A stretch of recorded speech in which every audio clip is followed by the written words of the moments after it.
This is all part of this leftist agenda to destroy this country using in the crucible of racial division.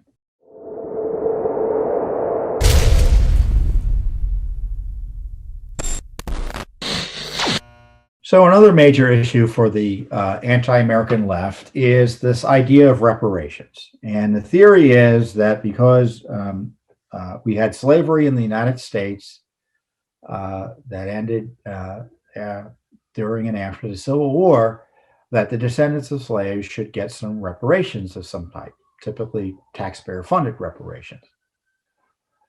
Now, the moral and legal issues with that are, to me, quite self-evident. They're not evident to the left that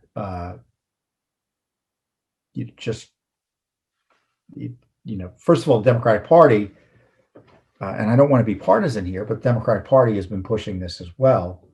They see reparations as a way to take care of people they perceive to be voters by either playing games by suggesting they're open to it, or in the case of Evanston, Illinois, specifically doing it. Evanston, Illinois recently announced that the city council in March 22nd, authorized the implementation of the Evanston Local Reparations Restorative Housing Program and program budget. The program allocates $10 million to provide $25,000 to Black African American individuals who are either Evanston residents or direct descendants of Evanston residents, to the exclusion of all other residents or direct descendants of residents. So this is a race-based program based on your appearance. The problem with reparations is it punishes those who are not responsible and gives money to people who may not be damaged. It's a theory of damage that has really no basis in the law. I mean, it'd be one thing if the generation of slaves that were released either by Lincoln under the Emancipation Proclamation or under the 13th Amendment and such were compensated by the government in some way. I mean, you're at least dealing with the generation that was harmed. But the idea that because your ancestors may have been harmed, or in this case, may not have been harmed, and we're talking generations and generations. It's at least, I don't have the generations off the top of my head. Was it five? Is it 5 or 6 generations? It's at least 6 generations, right? I'm sure you'll correct me all. I mean, that's lawlessness, the idea that you punish or benefit people based on the activities of their ancestors of more than 150 years ago. And so we asked for records from Evanston. We got right on it because we saw that this was a racially abusive law. As I say in the release, as we say in the release, this is from our lawsuit. We put it in the lawsuit. Concerned that this program violates the Equal Protection Clause of the U.S. Constitution, as well as other state and federal laws, Judicial Watch opened an investigation into the program and requested information under the Illinois Freedom of Information Act. And this is what I'm going to read. I don't often read what we asked for, but these records highlight in some way the problems with the reparations program, the requests. Records identifying discriminatory housing policies and practices that the Restorative Housing Reparation Program seeks to remedy. It's one thing to say that there was discrimination, but what are you talking about? Records identifying the ways in which the Restorative Housing Reparations Program will remedy discriminatory housing policies and practices. Records identifying all methods of remedying discriminatory housing policies and practices the Evanston City Council examined before enacting the Restorative Housing Reparations Program.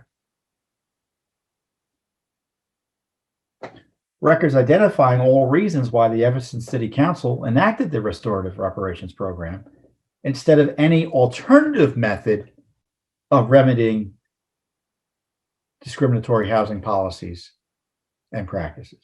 Records relating to the development of criteria by which recipients of the Restorative Housing Reparations Program funds will be selected. Tell us how you're going to figure out who gets what.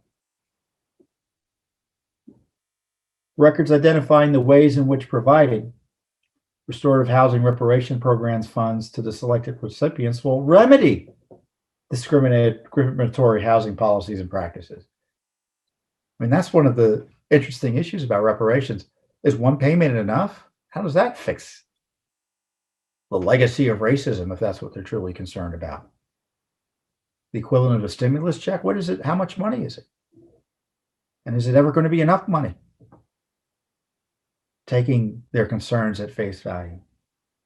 Records relating to any other discrimination of any kind, regardless of racial group. The Evanston City Council considered remedying as part of the Restorative Housing Program or any other proposed reparation programs. And of course, they failed to search for the records.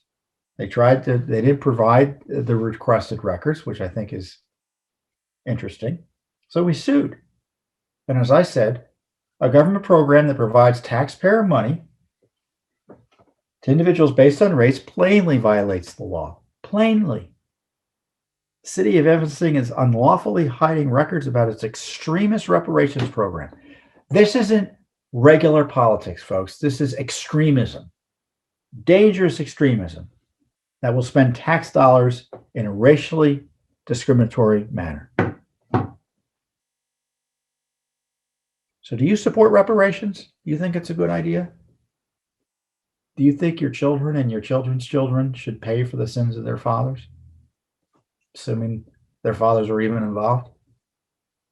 Maybe it will require us to certify that our families are slave owner free.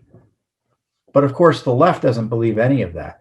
This is all part of this leftist agenda to destroy this country using in the crucible of racial division. I don't know if that metaphor works, but it sounds good to me. They think if you're one color, you are an aggressor and you're tainted. And they think everything in America is tainted by irredeemable racism. And they're using it as an excuse to have a communist overthrow of the government. That's what they're advocating. You haven't heard me say communist a lot prior to the last half year or so, but that's what we're facing. We're in a revolutionary period here, and reparations are part of that. It will undo the great American experiment. It will undo it. Thanks for tuning in. Be sure to subscribe to our YouTube channel to catch all the latest news from Judicial Watch.